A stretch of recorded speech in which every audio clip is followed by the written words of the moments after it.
Hey guys. This is the part 4 for What If Naruto Was a Businessman and the Owner of a Company. Hit like and subscribe if you like this one, and also please check the author in the description. Let's start.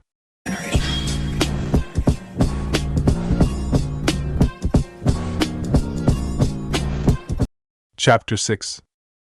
Hokage Mansion. And that's when we secured Kyoko-sama to her family. The daimyo greeted us and the mission was a success. We soon took the last 3 days to come back here, Kakashi said, finishing the report. Hiruzen showed a grave expression on his face as he remembered Kagura. To be taken down by Kakashi was a valiant thing, but to also have been partnered to someone not from her village. It made Sarutobi's heart tighten slightly. Very good, Kakashi. Team 7 and Team 9 have done exceptionally well. It was C-rank mission, but just for the case of Kagura and the bandits, I'll give you a B-rank mission pay. You'll receive your money in the current week, Sarutobi said. The teams bowed and all proceeded out of the door. Sarutobi chose that time to give one more lasting look to Naruto, as he was the only one to leave the room via Shunshin. Sarutobi had long since wondered about that, as it was a Chunin level technique, but when he thought about it, with Naruto's grades, then it was possible. Besides, to live in the forest of death you'd better learn the Shunshin well. Sometimes Hiruzen wondered if he had made the right choice to go along with Naruto's request and isolate him from the village. Of course, it solved the issue of people ever trying to hurt the blonde, but it made Sarutobi all the most anxious about how Naruto had survived that long. So Kakashi, tell me, how was it? Sarutobi asked, and Kakashi, being the only one in the room since Guy had left, also nodded. The copy nin showed a serious expression across his face while he placed his hands in his pockets. He appeared to be laid back, but Hiruzen with all his knowledge could see that he was still very much concerned. Hi Hokage-sama. Naruto is, in a word, complicated. He knows things that the average genin doesn't know. He wasn't fazed by the rising ki of the battle like everyone else was. He knew C-rank jutsu, and although I had been preoccupied with Kagura along with Guy, I had even, out of the corner of my eye, seen him perform at least a B-rank katan jutsu. Hokage-sama, I think it is wise to keep an eye on Naruto. I don't believe he's some traitor, but I believe that he's holding back much more than he lets on. He does follow orders, but it's more like he complies with him. He never outright accepts something that someone will say to him. He's also very distant. During training he would unconsciously focus more on Sakura than Sasuke. I thought it was a crush or something, but the more I saw the harder it believed it. He would literally drive her into the ground, but as a response Sakura's being more self-confident. She's a little more efficient, and she's more quiet, if I should say. I don't know how to explain what's happening. Hokage-sama, I want you to tell me the truth. I looked at Naruto's grades. As it is, he's lower than Shikamaru and Kiba, Kakashi said, and Sarutobi grimaced. He stroked his beard and looked out the window. Kakashi, what you fail to realize about Naruto-kun is that he's special in a sense. Do you really think I would let a near drop out of the academy into the forest of death? Sarutobi asked, and when Kakashi thought about it, that had made sense. He looked at the ground for a second and sighed. Well, what about his grades? Kakashi asked, and Sarutobi gave a very angry look. It was one of those looks that not many actually got to see and lived to tell about, but it also showed a moderate amount of disdain. That would have to be my fault, Kakashi, as well as the village. What happened to Naruto has changed him. For the better or worse, I don't know yet, Hiruzen said, and he heard the door open and close, signifying that Kakashi had left. With Naruto. Naruto, having left via the rooftops, had quickly stopped and looked down to the streets. He noticed the Chiraku ramen and narrowed his eyes at the stand. He noticed a girl with brown hair washing some dishes while an old man appeared to be trying to talk to her. He also noticed the dozens of people populating the streets. Naruto blinked his eyes before he shrugged his shoulders. He wasn't in any kind of hurry. Naruto dropped to the ground and he walked towards the stand. He still had a book in his hands known as Creating the World Within. Something of a romance novel. He also didn't have to look from the book to notice that people were still scowling at him, but he didn't care about them. He could take care of any of them if he so wished. If you really want to take care of them, then let me out, and I'll devour each and every single last fucking human. Kyuubi bellowed while Naruto opened the curtain. Silence, Fox, Naruto commanded as he cut the connection, much to Kyuubi's irritation. Since the 3 days of walking, Naruto had never talked with Kyuubi after their last one until this time. He had continued in his training of Rinko, Tuka, and giving Fu his rehabilitation. It had irked Fu that he was on a strict best rest routine, but Rinko's growling had kept him complacent. He didn't want to anger his father or his sisters. That's why Rinko, Tuka, and Fu were sleeping in the inner pockets of Naruto's jacket. There were some big pockets too. Naruto sat down at the counter with his books still up. "Excuse me, I would like 2 bowls of ramen," Naruto said as the two looked up. Both immediately noticed the blonde hair, and the female gleamed. "Why, yes, valued customer. We'll do that right for you. Just after you explain to us just where you have been for the last week," she said with her elbows on the table. Naruto sighed and lowered his book to the table. The girl smiled while the man started to get Naruto's food ready. "It was simply a mission. It will be more frequent as he goes through the ranks. Besides, you still seem to do well for yourself regardless. I-am-san," Naruto said, and I-am smiled with a nod of her head while Tsuchi soaked the noodles in hot water. "Just missed you is all, Naruto-kun. Business has been slow, but look at this," I-am said, and Naruto raised an eyebrow as I-am held out a shiny black bowl. He could see his reflection inside it while I-am explained. "It was the small piece that Exodus Metals gave us. We sent the piece to Higurashi Weapons and they managed to craft this wonderful bowl using Yuzuin. Isn't it nice? Tusan and I showed it to a few customers and they said that the ramen tastes even better in this plate than in regular bowls. I wonder why that is," I-am said, and Naruto sighed. "It's because the saltiness of your food is having an addictive effect to the metal. It's been hardened to have both compound feed off each other. The metal softens the salt quantities on the ramen, allowing for it to be smoother and less fattening," Naruto thought. He, of course, knew why it was better. "Looks nice, I suppose," Naruto commented, getting I-am to pout. She'd get a solid reaction out of him one day. Ever since his foster parents had brought him to Ichiraku Ramen, Naruto had been happy, showing his emotions like the sun out on a hot day, but even I-am knew about the day when all of that stopped. When Naruto had grown indifferent to everything around him. I-am longed for that smiling face again, the same face that Naruto gave to Rinko, Tuka, and Fu. "Looks nice? It looks amazing," I-am said, getting Naruto to just blink uninterested. I-am sighed and shook her head. She leaned back and placed the bowl down on the table while Tsuchi brought Naruto his food. He placed the bowls down and grinned. "Eat up, buddy. Can't have one of our regulars starving to death," Tsuchi said, but then he and I-am noticed Naruto's hand stiffen as it reached for the chopsticks in the container. Naruto narrowed his eyes at his food before closing them. "I see," Naruto said sternly as he picked up his chopsticks and picked up his noodles. He slowly slurped them to his lips, trying not to eat audaciously as he had during his youth. If he were honest, then this was the only thing that he would allow that his foster parents had taught him before. To always eat respectfully. Tsuchi and I-am watched Naruto go through his food, slowly trying to savor the taste of it for as long as he was going to be staying. "Say, Naruto-kun, you said that you were trying to become a blacksmith, right?" I-am asked, and Naruto looked up from his food. He slowly nodded to her question. It was sort of a little white lie. He was just simply a weaponsmith. It wasn't anything serious. "That's right," he said, and I-am smiled. "Well, why don't you exchange with Exodus Metals also? Tusan and I were offered an amazing deal. They actually asked us to be a part of the kitchen staff to their main building. Think of the money we could make," I-am said happily, and Tsuchi chuckled. I still haven't offered a reply just yet," Tsuchi said, but I-am was too far gone at the moment. She then looked down and smiled sadly. "That means that we couldn't see Naruto-kun anymore," she said, but to her surprise, Naruto gave a dry laugh. He looked up, and while I-am knew it wasn't a full-blown smile like she wanted, she still got an amused one out of Naruto. "You'd be surprised how the world works, I-am-san," Naruto said as he got up, having finished his food.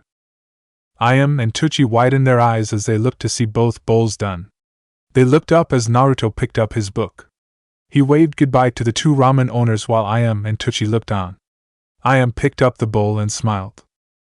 Still as fast as ever, even if he is a little off, Ayam said, chuckling as she started to already wash the bowl. Back with Naruto. Meanwhile, Naruto had quickly hopped across the rooftops with his stomach full of the salty food that he had just eaten. Now Naruto can't say that he didn't like ramen. He admitted that he said that to the Sandaime, but it more seemed to say that he didn't like it as being his main food source. He liked it more as a comfort food if he didn't feel like wanting to cook his own food. He wouldn't say it, but he liked Ayam and Tuchi. Maybe he could talk to them more. It wouldn't be so bad. Entering the forest of death, Naruto dropped down, and he quickly gathered some medicinal herbs. The best kinds were found near the tall building that had been used for the Chunin exams. It was also there where Naruto had gotten his training, that very forest. Naruto finished collecting his herbs and walked back to his house. He could feel his kids waking from their naps and knew that they would instantly want to run around like the kids that they were, or at least like the young teens that they were. Naruto came up to his house and opened the door. He walked through, and as he did he narrowed his eyes as he heard sizzling. Sighing at who would have the audacity to actually come into his house, Naruto made his way towards the kitchen and came through the hall. He noticed a purple pineapple-shaped hair, and the person was wearing an apron. The person turned around and smiled. "Welcome home, darling. Would you like dinner? A bath? Or would you like me?" she asked sexily, getting Naruto to sigh. "Please don't be foolish and do that, Mitarashi-san," Naruto said, and Anko pouted before she quickly, and heatedly Naruto noticed, hugged the blonde from behind. "Anko-san Gaki, and I just wanted to be the first to see you home. Is that so wrong?" "Huh?" she asked, grinning like mad. Naruto snorted and looked at what Anko was cooking. Fried shrimp, rice, crab cakes, and soba noodles. Naruto shook his head as he opened his fridge. He was still stockpiled with the things he had bought before he left. He turned back and rolled his eyes. "You bought this yourself?" Naruto asked, and Anko gave a thumbs up. "That's right, brat." The great Anko-sama adorned an apron and replayed Ika Ika page 67 just for you. "Tons of men would kill for that," Anko said, and Naruto actually chose this chance to actually look at her. He wasn't going to lie and say that Anko really knew how to try and flaunt an apron right in front of him. Naruto didn't know why he had been targeted as Anko's plaything, but he didn't have time for it. "I'm not most men," Naruto said as he went over the sink. He took a pot and placed it over some water. He soaked the herbs in it before unzipping his jacket, allowing for Rinko, Tuka, and food to drop to the ground. They immediately acknowledged Anko before they ran off towards their playset that their father had built for them.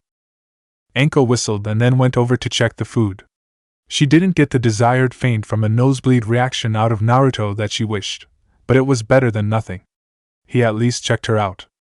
Wait, now that she thought about it, why did she want a 12-year-old checking her out? Putting it off, Anko prepared the food quickly while she decided to make conversation. "So where were you hiding, Foxy-kun? I went to your house 3 times and found you weren't there," Anko said, and Naruto sighed. "I had an escort mission," Naruto said, and Anko acknowledged it with a nod. "Oh? You don't sound happy about it. Did you fail?" Anko asked, and Naruto snorted. "I don't fail. We succeeded just fine," Naruto returned, getting a chuckle from Anko. She realized what she had just done and looked up. "Yep, that might be just like ya. So are you going to eat with me, or do I have to eat by myself?" Anko asked. Naruto looked at the food and blinked. Did he really want to eat 2 times in 2 hours? He'd really have to train this off. He sighed and walked over to his table. Anko set the food down and quickly ate her food. Naruto just ate slowly as he wondered how things became like this. He looked up at Anko, grinning to herself. He wasn't going to lie. She was somewhat of a good cook. "So about your mission, what happened? Who did you escort?" Anko asked, getting Naruto to stop. He poked at his food with his chopsticks and sighed.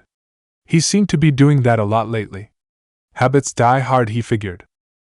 It was for the daimyo's daughter of Cha no Kuni. It was supposed to be a simple escort, but we encountered an unknown element, Naruto said, and Anko nodded excitedly. She waited for Naruto to continue and the blonde did so. "We encountered Kagura," Naruto said as he heard a gasp as he looked at Anko's shocked face. It seemed that the two really had some history. Anko just stayed silent and Naruto continued on. He told her what had happened, their withdrawal, their days in hiding, and the final day when they fought with Kagura and how they won. Needless to say, but Anko had seemed rather disheartened at the news, but Naruto wasn't going to pry about it. Soon the mood went down as Anko ate slowly. Naruto did the same and quickly both finished their food. Naruto washed the dishes quickly and he glanced towards the herbs. They had been soaking long enough. "Fu!" Naruto called out. Anko saw the 3 heads of Naruto's kids pop out of their playpen as they blinked.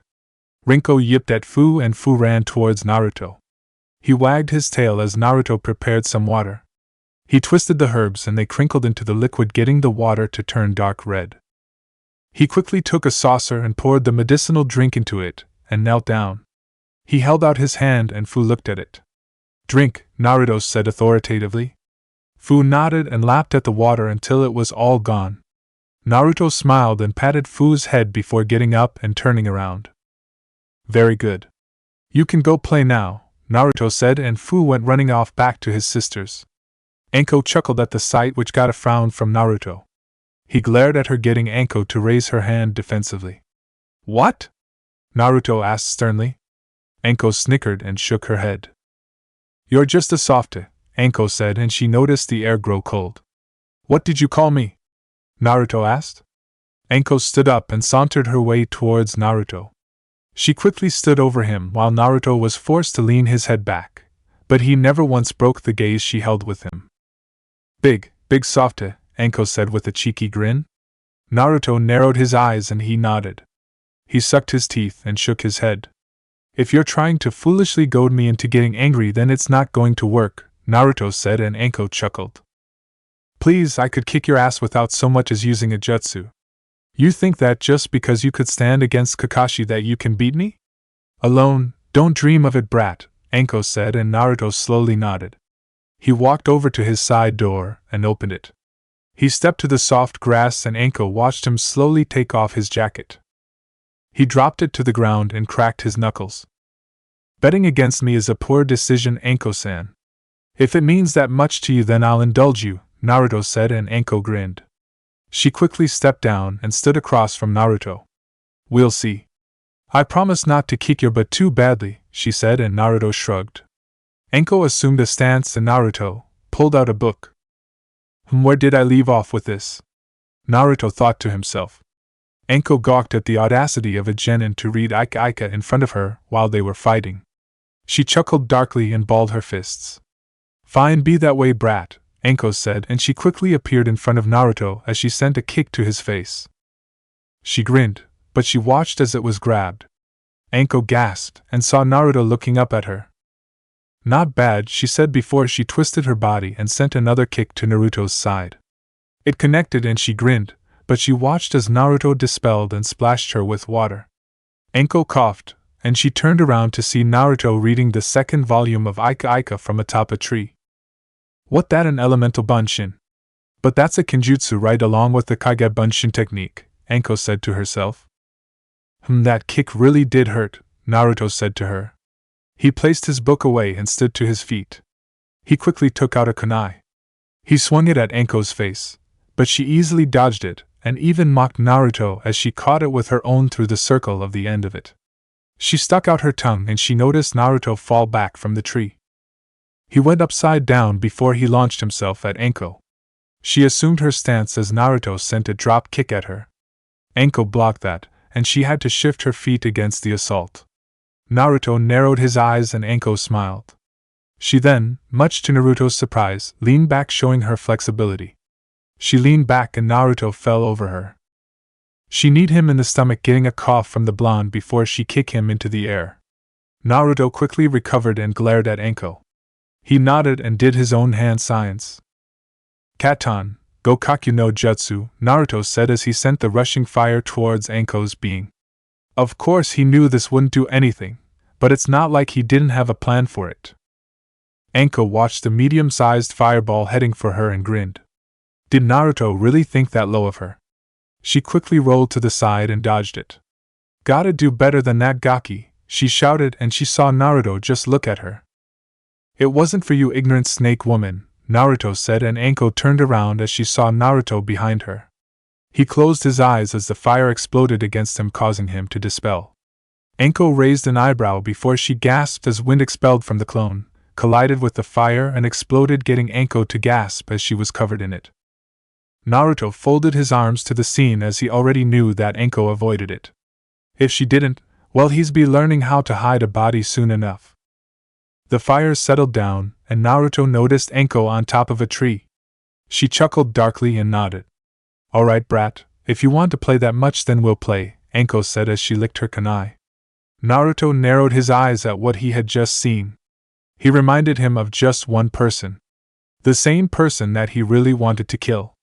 On his top 10 people. He was the 10th. The number 1 person was his ambition. Naruto snapped out of his stupor as he heard a kunai whistling through the air. He looked up and blocked the attack just in time as Anko appeared right behind him. She grabbed his arm and held him in a submissive hold as they fell to the ground. Gonna give up, Foxy-kun? Anko asked as she twisted Naruto's arm. The blonde narrowed his eyes dangerously as he glared back at her. Is that all? He asked, and Anko gawked. Who did this fucking kid think he was messing with? Anko chuckled before she cocked her fist back. You asked for it, she said as the punch came for his face. Instantly Naruto shivered as he went back to something. Oh Naruto, how could you have done such a thing? I told you to be a good boy, and you know what happens to those who aren't good boys, don't you? Someone said as the person nodded their head to a young Naruto over a crying older boy. They nodded to someone else, and Naruto flinched as a punch was sent to his face. Naruto growled before he rolled to the side, sending Anko with him as they rolled across the ground. The blonde backflipped away from her, getting a look of surprise from Anko. She had seen Naruto's reaction as the blonde panted. On second thought, I can't let you hit me, Naruto said, and Anko grinned. She watched Naruto take out a kunai and throw it at her. Anko quickly took out her own and blocked it, but she gasped as Naruto's kunai collided with her own and easily sliced through it. She cursed and ducked under it just in time. As she did, she looked up and noticed Naruto in her face. He sent his foot upwards to her chin, but Anko avoided it with a grin across her face. However, it quickly went south as she saw another Naruto behind the original. It tackled her to the ground as Naruto pinned her sleeves, her shin guards and her trench coat to the ground. He landed on top of her and held his kunai to her throat. Anko narrowed her eyes and Naruto did the same. Both took the situation in, and Anko looked into Naruto's eyes. She could see just a hint of anxiety inside of them. It confused her, but she decided to get rid of it. Well, you're bold, Naruto-kun. You won the fight and now you're going to claim your prize, right? Anko asked with a snicker. Naruto blinked at her, and he narrowed his eyes even more. He turned his head and he noticed a clone of Anko holding a kunai to his neck. She winked while Naruto looked back to the original. You're weird, Naruto said, and Anko laughed. Takes one to know one, she said, and Naruto snorted. He quickly looked at the situation that was going on and lightly chuckled. He didn't know why, but he felt a little better. He took his kunai back and rolled off Anko. He looked at the sky as Anko's clone took the kunai from her original. Why did you let me win? Naruto asked as Anko looked up also. What are you talking about? She asked, and Naruto leaned up. Don't be foolish, Anko-san. You're a Tokubetsu Jonin, you could have gotten out of that easily. I don't need anyone to go easy on me, Naruto said, and Anko leaned up. She glared at Naruto, but the blonde glared right back defiantly. She sighed and shook her head. Who knows? Didn't feel like winning, Anko said, getting up. Naruto did also before he snorted.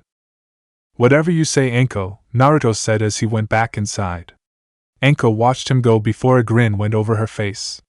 You know your taijutsu really needs work, Anko said, and Naruto paused. He glanced back to her and blinked. Is that right? And you think you know just from one spar? Naruto asked. He knew how his taijutsu was. It was at least mid-chunin level, and he knew Anko knew that also. She probably had suspicions, but nothing to go off on. Of course, seeing someone try to figure him out made Naruto rather pleasant. In truth, when he was younger, the blonde only had the taijutsu style of his real teachers to go off. He also only had lonely bandits or possible C-rank missing Nin to go off of.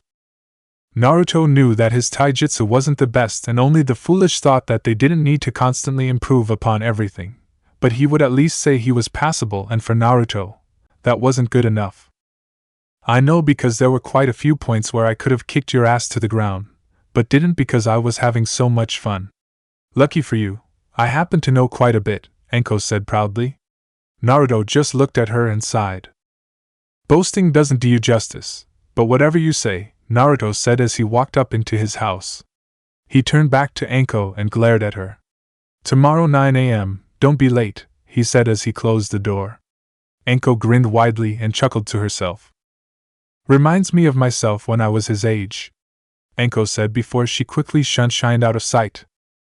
Meanwhile, Naruto stepped through his house, and since it was still light out, he decided to get down and dirty before taking his shower. He looked over and he noticed Rinko, Tuka and Fu waiting for him patiently. It was time. Alright then, time to start Danzo's commission. If I'm gonna stay on even ground with him, then I'll do just that. Besides, when I say I'll get something done, I'll do it. Doing otherwise is foolish, Naruto thought as he clapped his hands. To the basement. We have a week off and we're going to use it well, Naruto instructed. His kids yipped and they all quickly came down to the basement. Naruto quickly discarded his public clothes and placed on his work clothes as he made his way through the basement. Early next morning. 198, 199, 200. Naruto said as he finished his upside-down tree crunches. He quickly finished those and dropped to the ground. As he dropped down, he narrowed his eyes as a very large snake bursted out of the woods. Naruto looked up at it while the snake flickered its tongue at him. It hissed and opened its mouth. It was more than ready to eat him alive, but the snake flinched as Naruto's deep blue eyes glared coldly at it. It withdrew slightly before Naruto turned around. Know your place, Naruto said, and the snake slithered away fast, knowing its life would be over if it tried to go after him. Naruto snorted as he felt the snake's presence leave. It was easy to say that Naruto had a reputation in the forest of death, at least to the animals. In there, Naruto was the top of the food chain. In actuality, all animals respected the blonde and feared him. Now there were animals in the forest that could actually give Naruto a hard time if they wanted, but it's not about his power that they respect, but rather his leadership over the forest. The forest might be Konoha's territory, but for the animals, it was Naruto's territory, and they were just living there by him. Now some could get arrogant and challenge Naruto for leadership over everything, but Naruto, barely, bested all of them. The blonde still had much to learn. However, all the animals and even Naruto, himself, knew that there was one part of the forest of death that no one went into. Not him, not Anko, not even the animals. It was known as the Dark Zone. The only part of the forest that had a tall gate of its own. It was forbidden to everyone except certain jonin, Anbu, and the Hokage. Naruto picked up a towel as he rubbed his face free of some sweat. He had left his house at around 8:20. His kids were still sleeping since they had been up late, but Naruto had always had a training schedule that he stuck to. It's a good thing to him that he didn't have training to do with his team, if he even wanted to call it that. By the time that they met again, Sasuke should have mastered tree walking and have been on to water walking. Sakura should be on water walking too if Naruto's prediction of her low reserves was anything.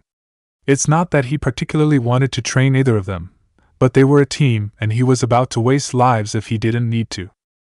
And if Hatake was going to put the blonde in charge of training while he was gone, which was more than a majority of the time, then Naruto was going to do it right. Naruto leaned on a tree branch while he took a look at the scrolls he had been offered by Danzo. He'd gotten 3 of them down, but the 4th one was a little more complicated than that. He would have to figure it out later, but also he had to think about something else. Naruto was soon due for a report from Kisa, and while he never really outright found any mergers to be of imminent threat to him, he still felt the need to make a presence known. What type he wasn't sure of. As he thought about this, Naruto knew he was being observed. He knew by who, as it was already that time of the day and the person was exactly on time, something that Naruto found to be appropriate. Keep you waiting, Gaki? Anko asked as she dropped, showing her presence. Naruto glanced towards her and sighed with a shake of his head. Not really. Just doing my own personal set of warm-ups. I'm actually surprised that you're actually here on time, Naruto said, getting a glare from Anko. She smirked evilly and flicked a kunai at the blonde. Naruto ducked under easily, and he noticed Anko wrap her arm around his neck. Naruto glared at her and Anko chuckled. Give me some credit, brat. Not all of us are like Kakashi. Well, we'll skip the warm-up since you seem to be doing it well, Anko said as she looked at the sweat glistening of Naruto's body. Somewhere in the back of her head, she blinked that he really was sort of cute. Very well. Let's get started, Naruto said. Anko nodded, and so the blonde's supposed training with the snake mistress began as they delved into the forest of death. Send a punch at me, Anko said, and Naruto quickly did. Hold it, she said, and he did so. She examined his form, and she had to admit that the execution was flawless. His stance was rigid and firm, unmoving and not hyperextended. It was impressive to say the least. Nice, she complimented. Naruto rolled his eyes at her compliment.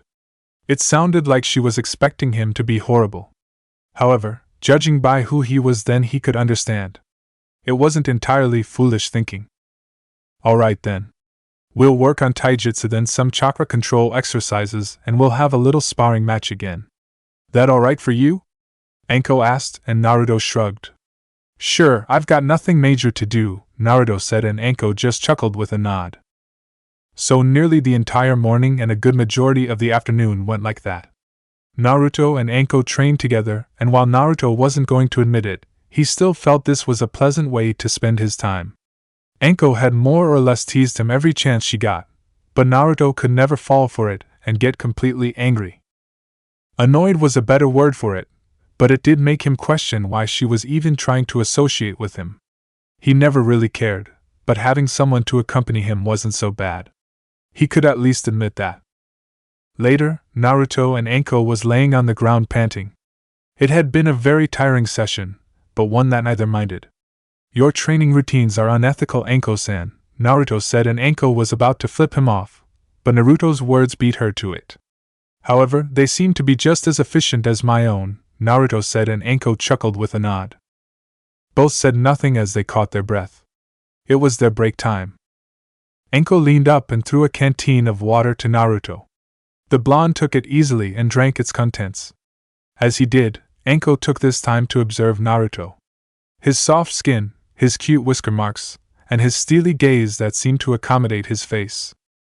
She strolled down to his stomach, and she could barely see the baby fat on him, if there even was any. His toned stomach and legs. Honestly, Anko had seen it all before on all times of men, but something about that physique on his body was admirable. The blonde certainly knew to take care of himself. She also knew that the way he spoke, walked was his entire personality. He didn't wear some mask to hide when he was either upset, happy, or neutral. He just did so. He was just indifferent. Something Anko didn't find it a lot of people. She had asked around in the red light district, and Naruto had one of the best and most quiet reputations. People there never referenced him as Naruto. He was only known as Golden Fox. He never cared about winning or losing, but he had the streak of a professional gambler.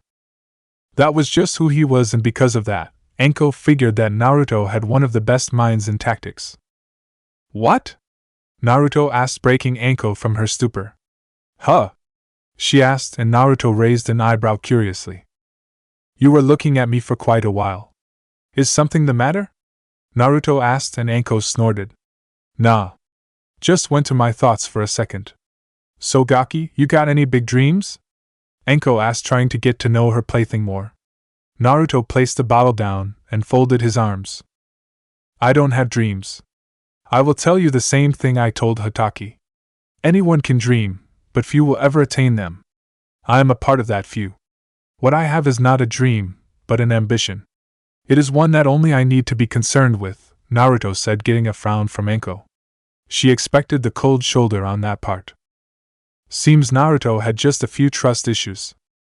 So are we done for today? Naruto asked, and Anko nodded. Yeah. I'll see you later, I guess, Anko said as she rushed away. She gave a lasting wave to Naruto, and the blonde just looked up at her. No stranger people have appeared before him than her. With Anko, 2 hours later.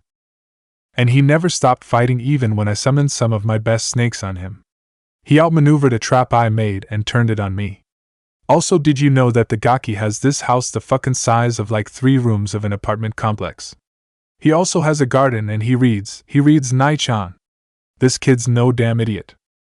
Naruto is like a fucking full box of your best things wrapped in a dango box, Anko said, wolfing down her dango in front of Anko while trying to sip some tea. Kurenai just blinked as she thought about Naruto. It was obvious that she was still on his words. The men who had leered at her, she had done nothing. The men or women who read perverted books, she did nothing. Well, those who tried to take a more active interest in her, she did something, which was deliver them to the hospital. However, as Kurenai had to admit, Naruto didn't know what she was talking about.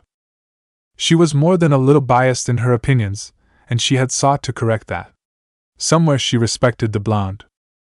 The 2 others who had been with her were Hana Inuzuka and Yugao Yuzuki. Hana was the daughter of Tsum Inuzuka and the sister of Kiba.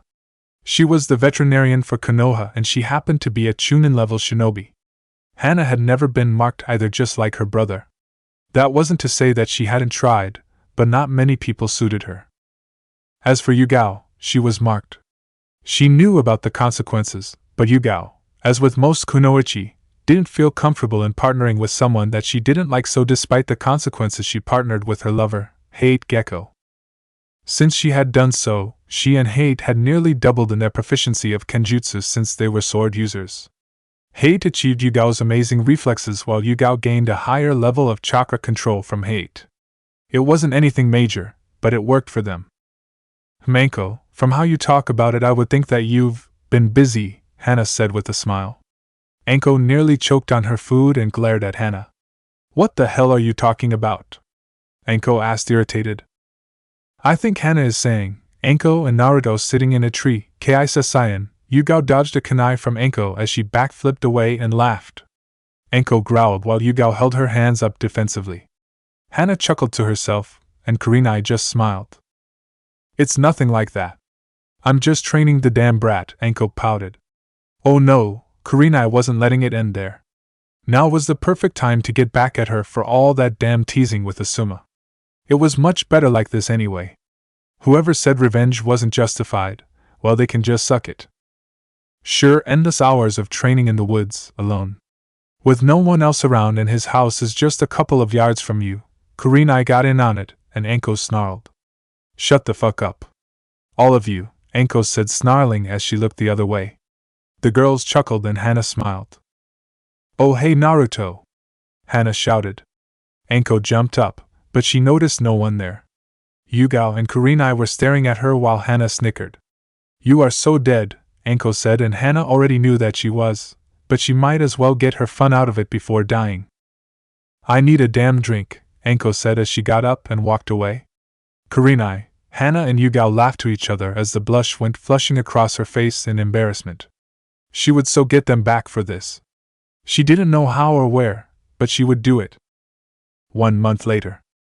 Despite her friends and their teasing, Anko had continued to train Naruto in the Forest of Death. They would always meet when it was a conveniency for her or for him. If either was busy, then they would leave a scroll stating why they couldn't be there at the designated time. It had been a rather efficient method to getting things done. Naruto couldn't deny the benefits of Anko's training, as he finally had a guinea pig to test his techniques against. He always held a little something back just to show that he would never go all out against her, and show everything that he was about, which he never did. After his training with Kakashi and his team, Naruto would always work on Danzo's commission, which he did get done, and had Sai and Misa pick it up just a few days ago.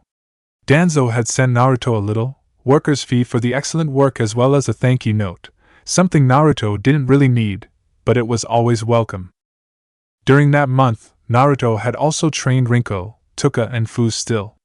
It had taken a bit, but he managed to teach Tuka another water jutsu of her own, Rinko 3 fire jutsu and Fu 2 doton jutsu. Fu had also been fully healed and was as jumpy or rowdy as ever, which really got in Rinko's nerves.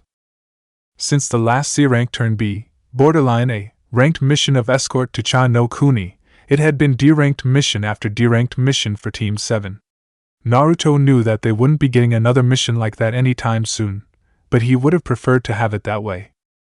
Also, Naruto felt that Kakashi was paying him much more attention, not that the blonde cared. He always seemed to be anxious about what Naruto did, but it was understandable. Let him be as anxious as he wanted, Naruto had nothing to hide. Okay, that was a lie. He did, but it's not like they would find out until he wanted them to find out. It wouldn't be happening. Naruto had also taken to sending a few messenger hawks to Kyoko, just as a smile reply if he had the time. She had a small portion of his trust when she followed his orders. He would at least stay in contact with her. She was a somewhat good friend. Speaking of relationships, Naruto and Kyuubi still had a somewhat imperfect relationship. Kyuubi detested Naruto, and Naruto never went out of his way to make conversation with the demon fox, but both knew their situation. They accepted that this was happening, and while they didn't like it, they also found that there was no use in complaining about it. Naruto had trained in just a bit of Kyuubi's chakra, and he could already, with his control, enter an initial form of burst chakra, but that was it. He never went further than what he could control. Of course, he always experimented, but if he was ever starting to lose control, then Naruto would immediately lock Kyuubi's chakra through the seal, and this irked the fox to almost no end. Naruto's relationship with Anko was complicated. He wouldn't say that he ever longed to see her every day because he didn't. He liked to be alone and read, but the more Anko trained with him, the more he had to say that he felt a small sense of security. She was interesting if he had to give it a word. She knew when to be serious, when to tease, and when to have fun. It made Naruto wonder why she wasn't partnered, but he figured that she had her own reasons. Since the house incident, Anko had rarely come to Naruto's house, not that the blonde cared to mind. He was busy enough to not think about it. She was just an interesting woman, one that Naruto would have to keep his eyes on. Also, as of that morning, Naruto got his chance. To say that he was happy was an understatement, but it didn't change outwardly. Just inwardly. His kids could also share in his enthusiasm. Naruto was currently in the mission room with Sakura, Sasuke, and Kakashi. They were standing side by side while Sarutobi held up another mission report. It seems that you have all completed an appropriate amount of D-rank missions since your last mission. How about another C rank? Sarutobi asked, and everyone gulped. What kind of mission is it? Sakura asked, looking grim. To Naruto, that was still rather foolish, but what could he expect of a genin? Especially after what Sakura had seen on her first one. Don't worry, Sakura-san. We've checked this one out and it lives up. This will be another escort mission, Sarutobi said as he noticed Sasuke grin.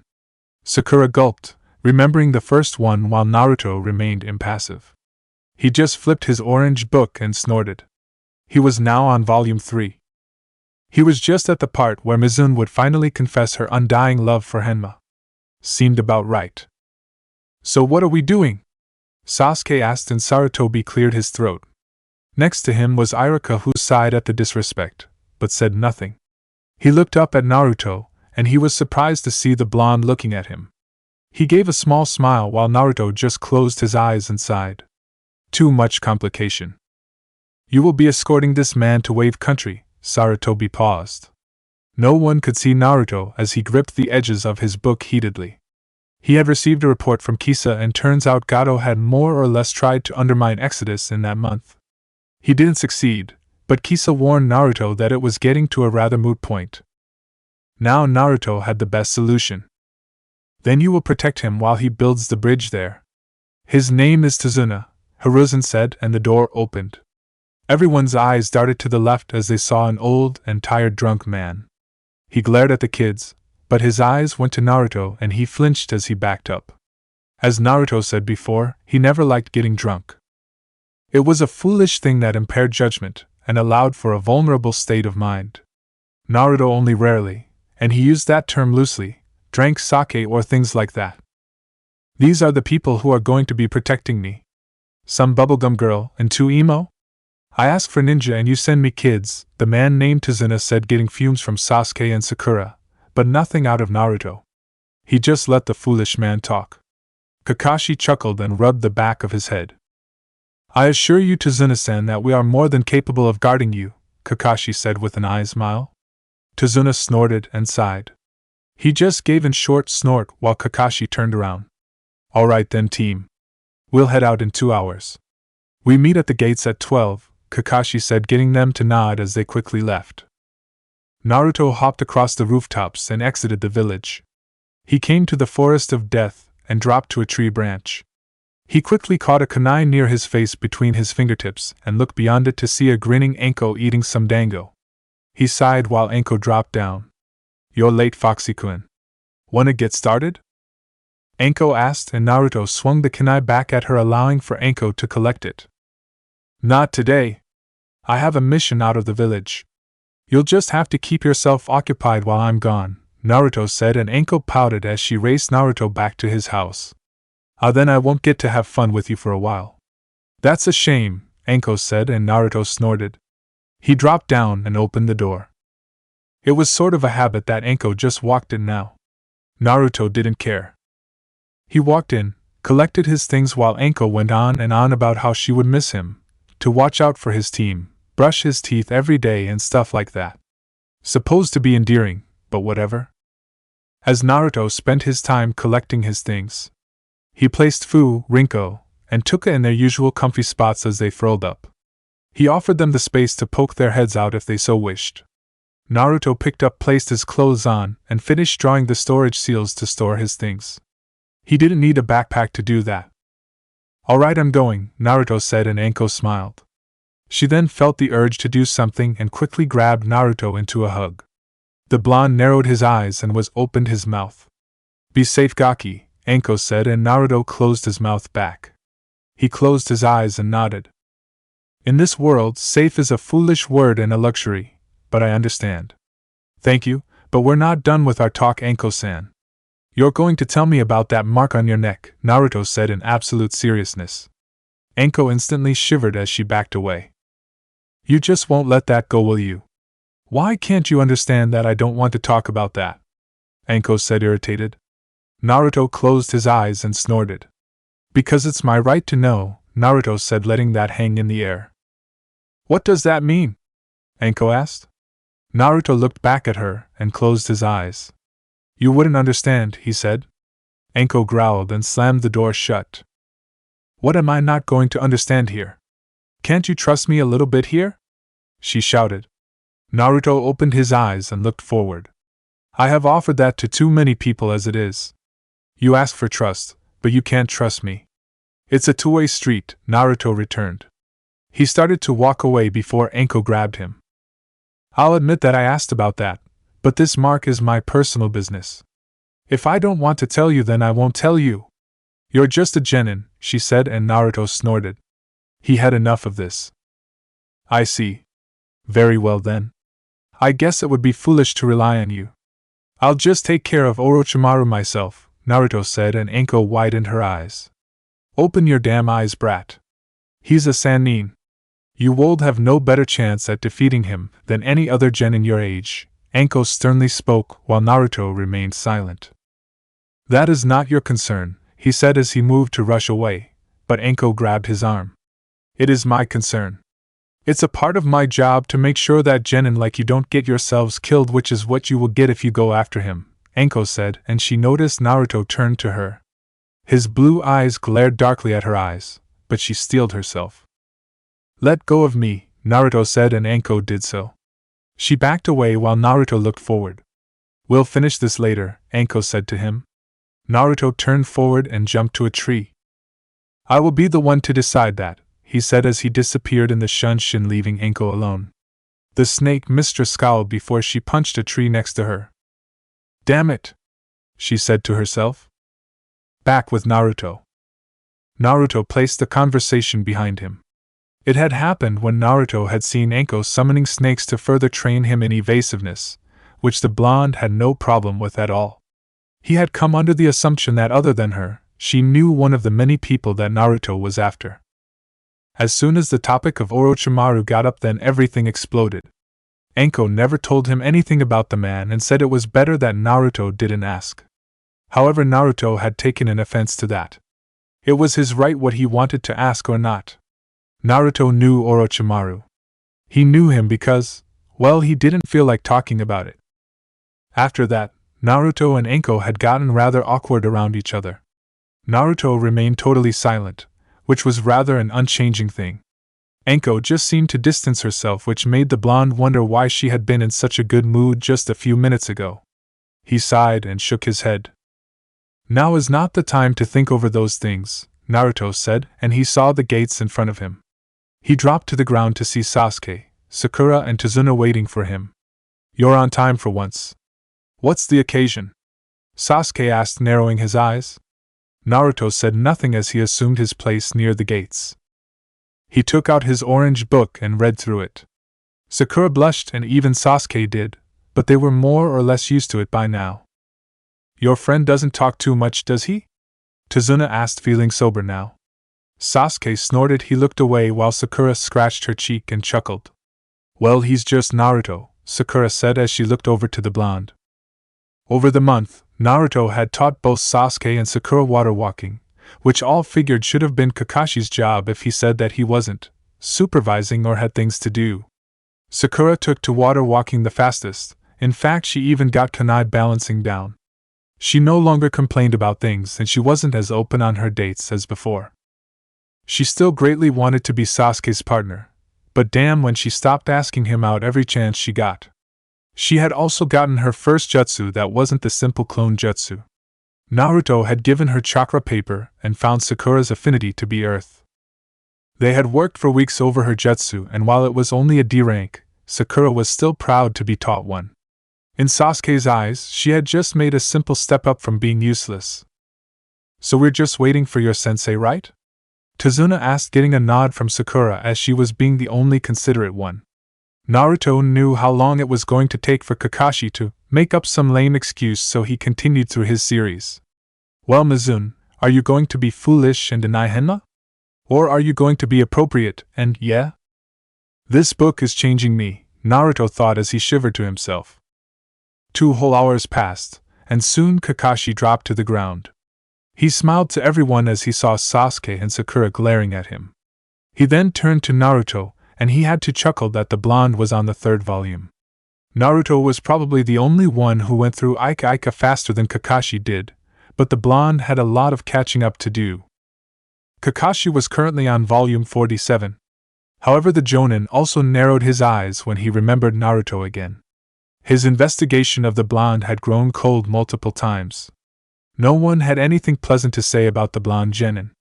It was always demon this or demon that. Well, Kakashi assumed that much.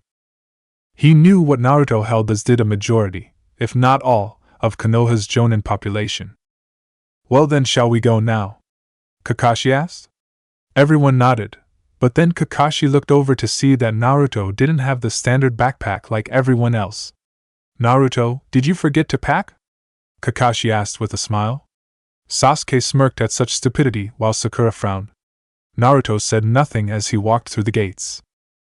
He was ready to go, and didn't have time for the foolish actions of his lazy Jonin sensei. Provisions have been taken care of by my own need, Hatake. You don't need to be told anything else.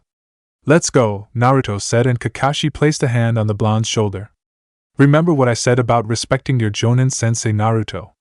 Kakashi asked sternly. Naruto turned his head and gave a small smirk, having his glare match Kakashi's. And remember what I said about that tone, Hatake? Naruto asked, and Kakashi stepped back. The blonde was getting out of hand. If he had any problems on this mission, then he would directly report this to the Hokage. Kakashi was a patient man, but even he had his limits. Well, that's fine, I guess. Let's all move out, Kakashi said, and everyone, once again, left the village gates. They hit the dirt road and quickly left their village behind. The group was only 30 minutes into their journey and Sakura cleared her throat. And Naruto, do you know if Wave has any shinobi? Or is it like Chan no Kuni? Sakura asked. Sasuke glanced towards the blonde, and so did Kakashi, but the Jonin wondered why Sakura was asking Naruto, and not him. It wasn't that he was jealous or anything, but he seemed curious. No, it does not, Harino-san. Wave is a civilian country, and just like Cha no Kuni, they don't have shinobi. So they go to the hidden villages just like Cha to get shinobi hired. Though I'm surprised that Wave had the money, Naruto said, glaring at Tazuna. The old man gulped as he quickly avoided his gaze. Naruto narrowed his eyes before returning to his book. What does that mean? Sakura asked, and Naruto just chuckled dryly. Nothing. Senseless banter on my part. Don't worry about it, Naruto said, and Sakura did not. She just nodded, having her curiosity satisfied. Team 7 and their client quickly walked through a small turn, and Sakura felt another concern. And Naruto, will we encounter any shinobi this time? Sakura asked. Naruto stayed silent and looked back at Sakura. He contemplated telling her, as he knew she wasn't going to like it, but Kakashi spoke before he could. I doubt it, Sakura. This is a real C-rank mission. No real action this time, Kakashi said, and Sakura nodded. Sasuke looked angry at those words. However, Naruto snorted, getting their attention. However, the world is vast. There is no telling who someone will encounter. You must always remain on guard or you will be picked apart. No matter how low the mission rank, once you're outside the village you are susceptible to nature at its worst. Nothing is ever 100% certain, Naruto said, getting a smirk from Sasuke, a firm nod from Sakura, and a sigh from Kakashi. An hour into walking and everyone passed by a puddle. Kakashi stared at it, but said nothing and kept walking. He looked to see if any of his genin had seen it, but none of them did, so Kakashi didn't warn them. They had to be aware of these things. However, Naruto had seen it and narrowed his eyes. What are they doing here? He thought, but he didn't voice it. They just walked away, and soon the water morphed as two men casted glares at the group. A short walk further and the group encountered no trouble. Naruto was already on his guard, but he didn't have a reason to be. He knew these guys. The two men hid in the trees as they saw the group pressing on. The older man looked at their target and grinned. So did the younger, and they eyed his protectors. A bunch of brats and a jonin. Not two, had they figured. They looked at Sasuke, weak, then Sakura, weaker, Kakashi, a little bit of work, and lastly. Oh shit, what's he doing there? The older brother said, and the younger gulped. Both flinched, and they discreetly noticed Naruto glaring at them out of the corner of his eye as he walked away. They shifted uncomfortably. Yo Gozu, what is Aniki doing here? Meizu said, and Gozu growled. This wasn't a part of the damn plan. Boss wasn't supposed to be here, Gozu said. They backed up slightly. Meizu looked at his brother, and Gozu seemed to be thinking hard. Meizu, we're outta here. It's not worth going against him, Gozu said, and Meizu nodded his head. They started to disappear before they heard a voice. What do you two think you're doing? Naruto asked, folding his arms. Meizu and Gozu jumped back as they fell to the ground. They looked back as they noticed Naruto, Sakura, Sasuke, Kakashi, and their client walking away. What? How are you? Gozu stuttered, and Naruto rolled his eyes. I'm a clone. Now don't waste my time. Gozu, Meizu, I asked you a question, Naruto said, glaring at them both. Meizu and Gozu looked at each other, and then at Naruto's cold eyes. The clone did little to hit its original's curiosity. Aniki, we can explain this perfectly, Meizu said, and Naruto looked to him. He then looked back to Gozu, and the man nodded. These two were the demon brothers. Two missing nin from KyuubiGoku. They were partnered to each other. It was made as a convenience thing for both. With them partnered, then they knew that they could reap benefits, and no hassle. Also, they wouldn't be jealous or some shit if they found someone they were interested in. It was a very, very, very disturbing thing. One that they never wished to recall, but that didn't bother Naruto. People's sexuality preferences was not his concern. I'm listening, Naruto said, and the two nodded, but Gozu was the one who spoke. Kisanichin made us. She said, to try and strike from within Gato's organization. We managed to get in, and we're working with Zabuza Momochi.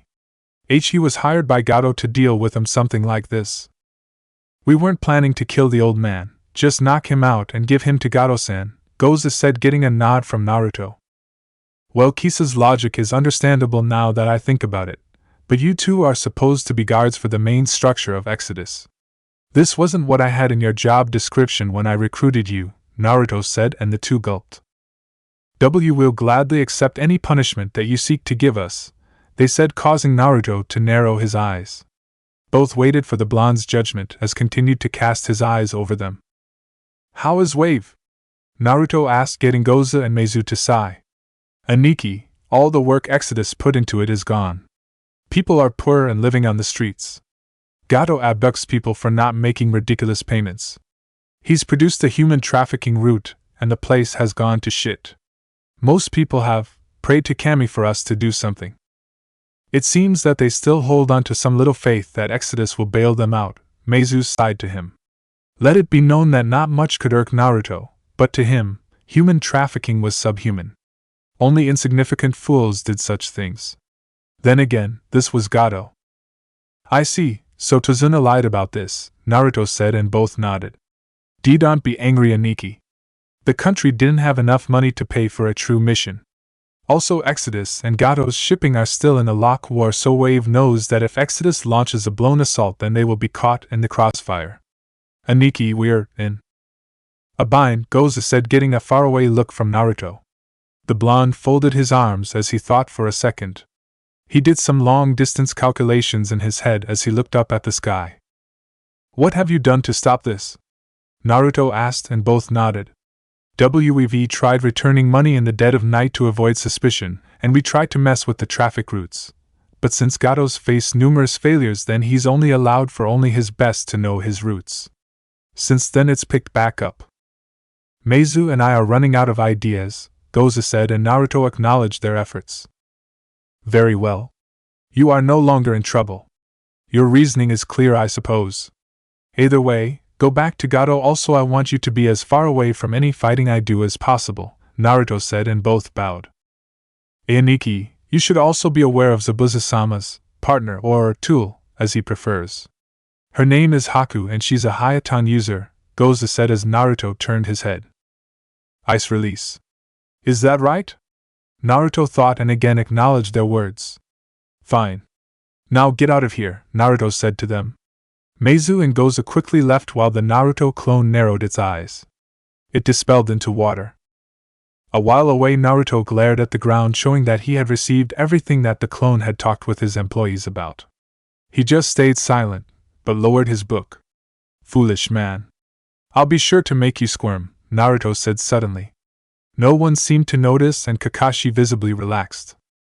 "Did they back off seeing that I was here, or is it to report something? Things aren't right here," Kakashi thought to himself. He said nothing and continued to walk away. He sighed as he looked to Naruto. He found that his student was right.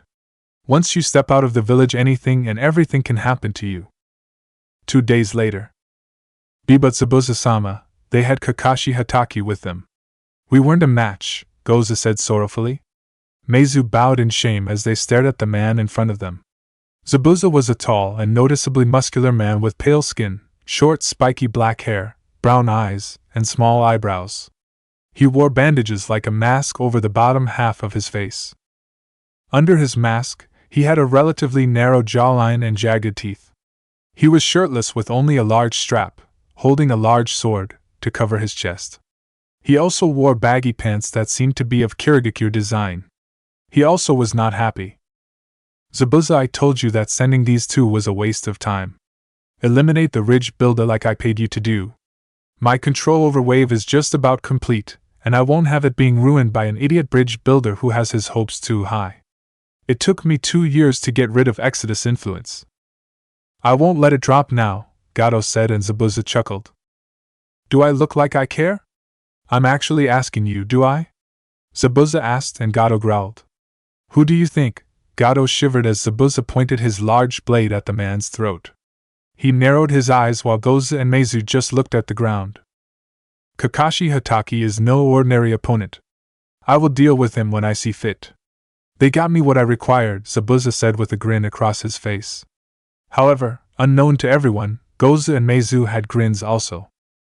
With Anko. Anko walked out of the interrogation room as she slammed the door shut. She growled to herself, muttering some things over while the TNI department members gave her a wide berth. Some backed away unconsciously as Anko was currently radiating enough Ki to even make Ibiki think twice about coming close to her.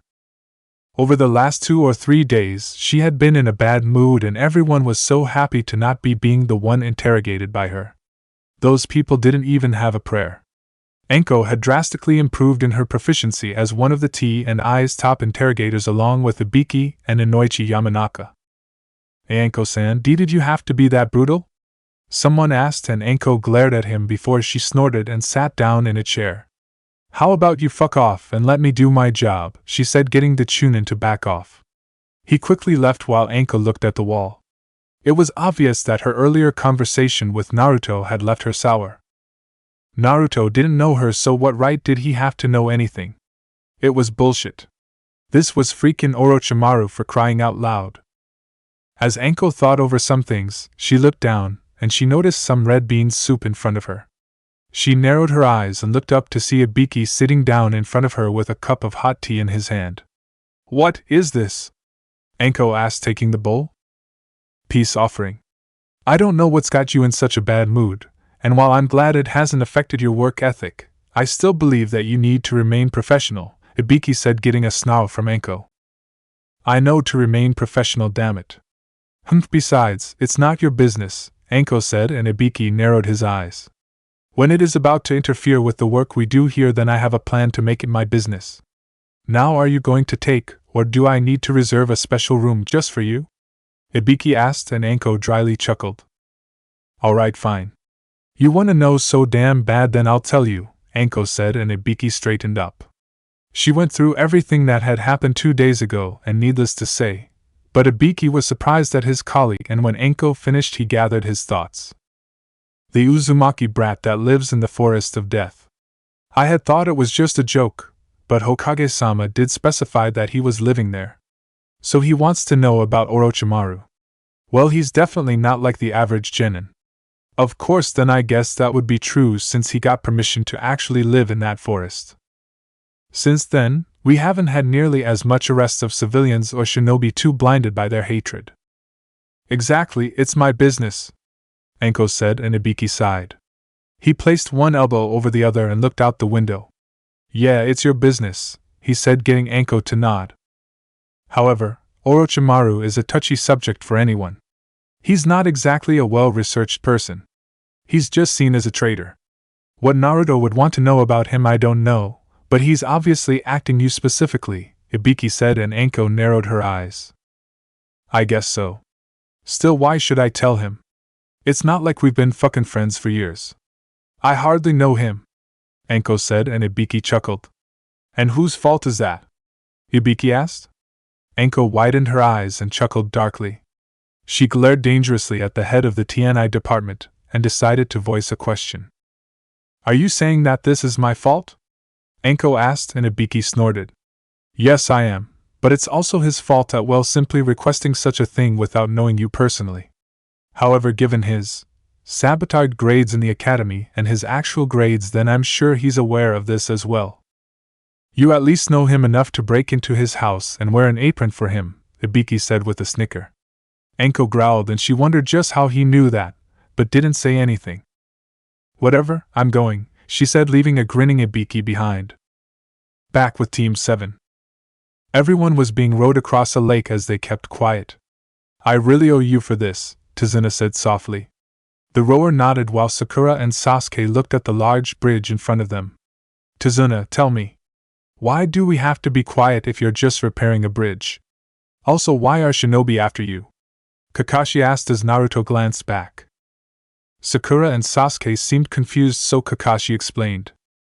"They didn't attack, but there were 2 shinobi who were targeting our group. You know something, don't you?" Kakashi asked, and everyone turned to see Tazuna sweating. He then gave a heavy sigh from his lips and nodded. "Yes, you're right. I did lied. The truth is I hired Konoha to protect me because someone is after me," Tazuna said to them. Sakura grimaced and Sasuke glared at the old man. Naruto just continued to read his book, but he was indeed listening to the conversation. Kakashi glared harshly at him and was ready to sigh. The person after me is Gato. Because of him we're poor, hungry, and we've nearly lost all hope now. The only thing we have left is this bridge, Tazuna said, and Sakura raised her hand. What does the bridge have to do with anything? Sakura asked. Once the bridge is built, it will connect us to the mainland and we won't have to rely on Gato anymore for trade. He'll be powerless. And once we connect to the mainland, then maybe, we hope, that Exodus metals will take up residence again and help us like they always have, Tazuna said, and Naruto lowly growled. His workers, his progress, all of it dead because of Gato. Well, that was fine. Naruto was coming, and so was the storm. Great, lying to us was a big mistake on your part. While we can understand your situation, we're not well equipped to deal with things like this. It seems Naruto was right. We really are going to be facing some strong opponents. Those just like Kagura and Bando. Only this time we don't have any other team to back us up. Tazuna, I'm sorry, but I have to consider the safety of my team. This is well above our payroll. If it's Gato, then no doubt he has someone stronger with him. What do you guys think? Kakashi asked. Sasuke and Sakura glanced to each other. And maybe we should turn back, Sakura said. Kakashi then turned to Naruto and Sasuke. Have you ever lived on the streets or had to sleep on the cold ground? Naruto asked them. Sasuke shook his head, Sakura did the same, and so did Kakashi.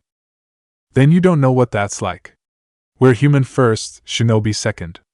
The safety of the few does not justify the destruction of the many.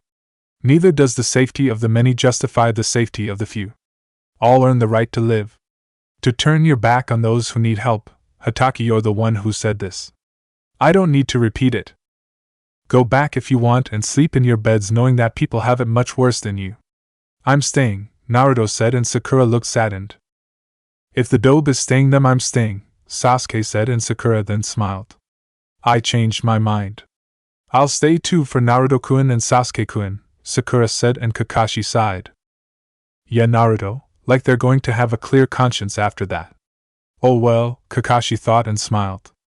Well, I guess we're staying then, Kakashi said, getting Tazuna to grin to himself. Naruto just stared forward as he felt his kits ruffle. He unzipped his jacket, and they poked their heads out. They looked at their father, and Naruto smiled. He gently petted their heads, getting purrs from his kids. It didn't take long, but soon the group hit land and they slowly began to walk across the road. Naruto had allowed his kits to stretch their legs. They walked alongside their father, and caught each other in the occasional play with each other. As they all walked, Fu suddenly stopped and glared to his right. He yipped and rushed off into the bushes. Rinko and Tuka blinked before they ran after him. Naruto and the team stopped, and they all watched a white-haired rabbit jump out, being chased by Fu. Naruto glared at the rabbit while Sakura fumed. Stop chasing the poor thing, Sakura scolded. Rinko glared to her father, and Naruto nodded. It's just like he thought. Get down! Kakashi shouted as he grabbed Sakura. Sasuke and Tazuna hit the ground as Naruto heard whistling through the air. He turned his head and took out one of his specially made kunai. Quickly he blocked a very large sword with it, and sent it sailing into the air. Everyone gasped while Naruto snorted. A foolish attack. The sword slammed into the ground just feet away from them as they suddenly noticed someone leaning on it. Well, I can see why the demon brothers had their trouble. For some genin to block my sword, then I think this might be a fun team. Hand over the old man or I'll kill you where I stand, Zabuza said, and Kakashi immediately moved in front of Naruto. Naruto, get back. This guy is just as strong as Kagura, if not stronger, Kakashi said, and Zabuza chuckled. A Sharingan no Kakashi. The man to have been rumored to have mastered over 1,000 jutsu. You're in my bingo book, Zabuza said, and Kakashi lifted his headband. Naruto looked to his left, and wasn't impressed. Sasuke gawked and Sakura gulped. How does he have the Sharingan?